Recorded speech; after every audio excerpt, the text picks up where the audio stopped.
ஒரு சின்ன துண்டு இஞ்சி 10 பல்லு பூண்டு 15 மாதிரி கேஷ்நட் இல்லைன்னா பாதாம் 2 பச்சை மிளகா 2 வெங்காயத்தை பெரிய வெங்காயத்தை நறுக்கி வதக்கிக்கலாம். அது வதங்கினதுக்கப்புறம் 3 பெரிய தக்காளி போட்டு வதக்கிக்கலாம். இதையெல்லாம் நல்லா வதங்கினதுக்கப்புறம் ஆற வச்சு கிரைண்ட் பண்ணி செப்பரேட்டாக வச்சுக்கலாம். சைடில் 1/2 கப் பட்டாணியை வேக வச்சு எடுத்துக்கலாம்.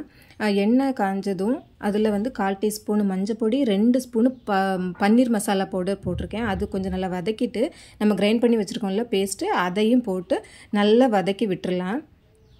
மூடி போட்டு கொஞ்சம் நேரம் வதங்கட்டும். இது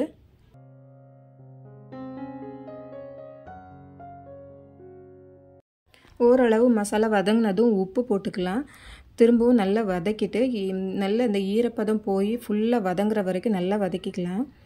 அதுக்கப்புறம் நம்ம வந்து பாயில் பண்ணி வச்சுருக்கோம்ல அந்த பட்டாணி அதை வந்து தண்ணியோட ஆட் பண்ணிவிட்டு மிக்ஸ் பண்ணிட்டு கொஞ்சம் தேவையான அளவு தண்ணி ஊற்றிக்கலாம். அதுக்கு ரொம்ப தண்ணி ஊற்றணும் தேவையில்லை, மீடியம் அளவு தண்ணி ஊற்றிட்டு இது வந்து ரெட் சில்லி பவுடர் வந்து ஸ்பைசி கிடையாது. இது வந்து Kashmiri red chilli powder just கலருக்காக போட்டிருக்கேன்.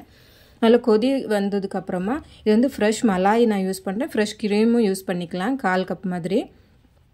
அதுக்கப்புறம் வந்து நம்ம கட் பண்ணி வச்சுருக்க பன்னீர் ஒரு ஃபுல் பேக்கெட் போட்டிருக்கேன் பன்னீர். அதையும் போட்டுட்டு இது வந்து கஸ்தூரி மேத்தி இதை நல்லா க்ரஷ் பண்ணி இந்த மாதிரி போட்டுக்கலாம். திரும்பவும் நல்லா கொதிக்க விடலாம் ஒரு 5 நிமிஷம். ஓரளவு திக்காகட்டும். 1/4 டீஸ்பூன் வந்து சுகர் ஆட் பண்ணிக்கலாம்.